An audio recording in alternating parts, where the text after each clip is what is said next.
And I'm on top, I'm on top, I'm on top of the world. See me run, see me out, see me run with the girls. I'm on top, I'm on top, I'm on top of the world. Need a break, then I'll take to the top of the world.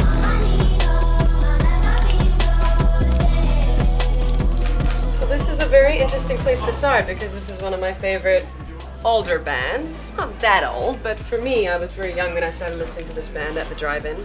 And I later became very into the Mars Volta in high school, which is of course the band that at the drive-in, well, half of the band morphed into after this. This was my kind of my punk rock phase, but to me at the drive-in, you know, they were soulful too. It wasn't just straight up punk, it was something else. And of course the Mars Volta went in to become very, you know, Latin influence.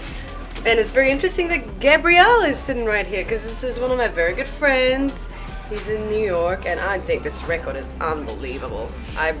Yeah, please everyone buy this. This guy is crazy talented. This record is a total standout.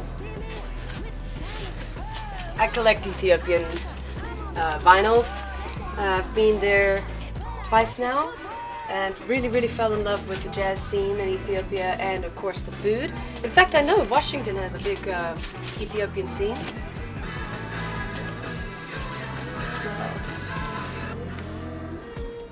Tennis, nice. Oh, now that's an album cover if I've ever seen one. Whew! Wow. I think I'm gonna lay that one aside because I think I'm gonna pick that up just on the account of that amazing album cover. And I mean, I bet they're amazing. They just look great. There's a range here. Okay, I'm gonna venture over here. Okay, well, there we go. We can't do much better than that, can we? And, yeah, there we go. Two classics, definitely big moments in my life. Produced, arranged, composed, and performed by Prince and the Revolution. Now this is quite special because I was lucky enough to perform with the Revolution last year in Minneapolis as an ode, of course, to Prince soon after his passing. It's pretty nerve-wracking, like standing up there and thinking of myself sort of somewhat filling the shoes of my idol. The first ever Prince record I heard, which is probably not in here because it's, well, it might be, was Musicology, which was, yeah, like a lot later than many people who would have discovered Prince on Purple Rain or something, but I loved Musicology and I would have been in high school, and then that's what led me to be like, who is this funky guy? And then I went back through the discography and I was like, oh, he's the biggest star in the world, and I didn't, you know, quite catch on to that. But okay, I pulled out Genesis because my father's a really big fan of Genesis. He played a lot of prog growing up, like he loved Yes, and I think my father informed some of my love of prog music. You know, he loved you know, the Moody Blues and like, what else? Led Zeppelin, of course, you know, he was just really into more of that music, and I think I kind of sparked a bit of that interest in crazy time signatures and big riffs and sort of psychedelia, you know, in music. So, yeah, I mean, I don't know the record super well, but it makes me think of my father. Amazing artwork. I think that's the really special thing about vinyl, that it really gets to showcase the artwork, which I certainly know how much I put into my own artwork for my albums. They feel almost like literally the doorway for people to sort of step into the music, and it just doesn't really do it the same justice when you see it so small. To be able to hold it in your hand and have this sort of physical experience with it. And of course getting to read the lyrics at a actually, you know, visible print. It makes a big difference when you're listening to music. Some great stuff in here.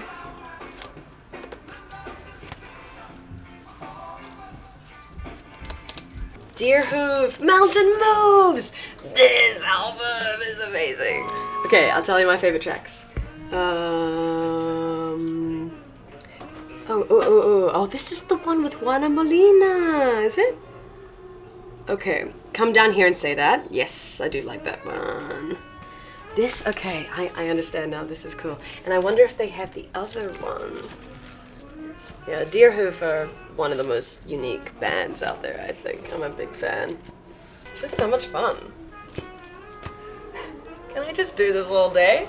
Just roll up to the show later? I just love, I think what I miss most about this culture of shopping like this is the fun of just being like,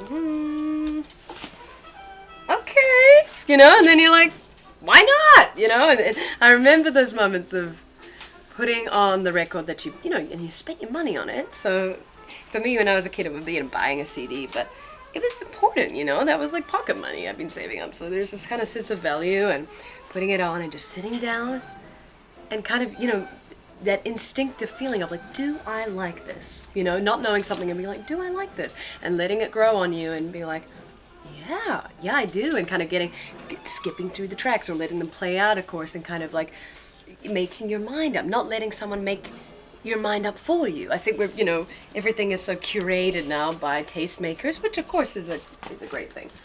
But I miss the days of being my own tastemaker, just, you know, running through the stacks and getting to kind of, yeah, just be completely uninformed about a piece of art before I put it on. Okay, this is the conclusion I've come to. Kamikaze. I don't know the music, but I've been recommended it by someone that I very much trust, which I think is the beautiful culture of vinyl. Is it's kind of like a little friendship group. It's like, have you heard of this? So I'm gonna get back to my friend and let him know what I think. Roberta Flack, classic voice, classic, you know, singer, artist that I love, and you know, I'm not as acquainted with this record, so I want to get back into her, and that'll be nice for. And I mean, look at that, that's just amazing. I mean, that's so cute. Okay. This one I'm buying purely for the cover, so I have no idea what to expect, but I mean, this is very inspiring. This will probably happen at some point in my career. The gold suit, so just watch this space.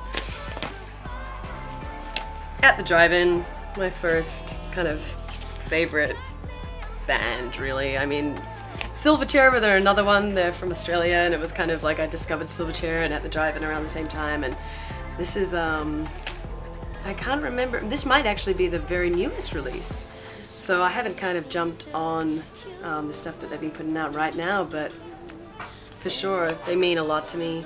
I got to work with Omar Rodriguez Lopez on my second album, had him come play guitar on my record, and favorite guitarist of all time. In this band, Gabriel Garzon Montano from New York.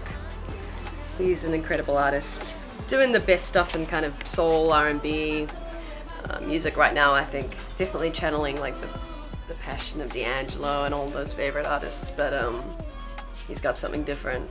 Incredible musician. So I'm happy with that. It's gonna be a good night when I get back to New York and finally get to be by my vinyl player and off the road.